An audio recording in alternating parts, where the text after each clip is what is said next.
Parade militer di Beijing pada Rabu 3 September 2025 untuk memperingati 80 tahun kekalahan Jepang dalam Perang Dunia II menjadi panggung bagi Cina memamerkan kekuatan militernya. Berbagai rudal hingga drone generasi terbaru dipamerkan langsung di hadapan Presiden Cina Xi Jinping dan 26 pemimpin dunia yang hadir.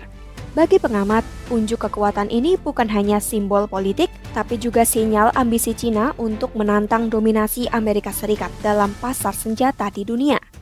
Meski senjata Amerika sudah teruji, ex-kolonel senior militer Cina Zhou Bo menilai senjata buatan Cina semakin kompetitif berkat penggunaan teknologi mutakhir seperti kecerdasan buatan atau AI.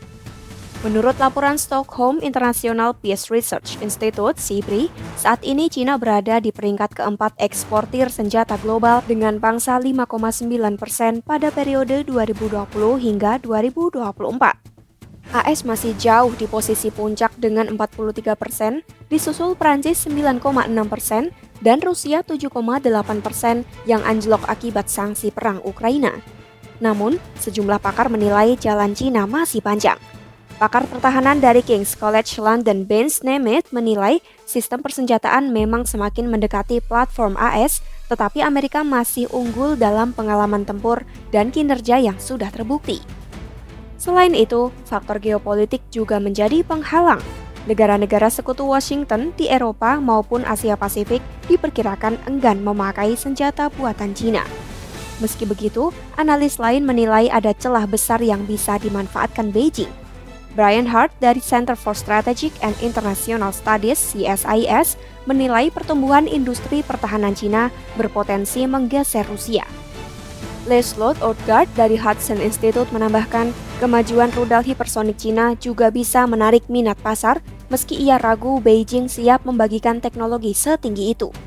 Negara seperti Pakistan, Bangladesh, dan Serbia disebut jadi pelanggan utama karena membutuhkan senjata terjangkau tanpa harus membeli sistem paling canggih. Sementara Lyle Morris dari Asia Society Policy Institute menilai produk tanpa awak Cina akan menjadi daya tarik utama. Ia memperkirakan sistem ini akan ditawarkan ke negara-negara yang tidak punya hubungan pertahanan dengan AS atau Eropa atau mereka yang mencari alternatif dari Rusia. Meski begitu, ada tantangan yang tak kalah besar. Banyak calon pembeli masih terikat dengan rantai pasokan dan standar Barat maupun Rusia. Itu artinya, Cina harus memastikan ada pelatihan, logistik, dan dukungan integrasi yang memadai agar sistemnya bisa digunakan secara maksimal. Morris menilai Beijing mungkin akan menawarkan skema bantuan, termasuk pinjaman khusus untuk pembelian senjata, mirip dengan program Belt and Road Initiative. Dengan harga lebih murah, teknologi yang semakin modern dan strategi diplomasi ekonomi, peluang Cina untuk memperluas pasar senjata terbuka lebar. Namun, dominasi Amerika masih sangat kuat dan hambatan politik dari sekutu Washington membuat langkah Beijing tidak mudah. Meski begitu, kemajuan industri pertahanan Cina jelas memperlihatkan negara itu kini menjadi pemain besar baru yang mulai menggeser posisi Rusia dan semakin diperhitungkan dalam perdagangan senjata global.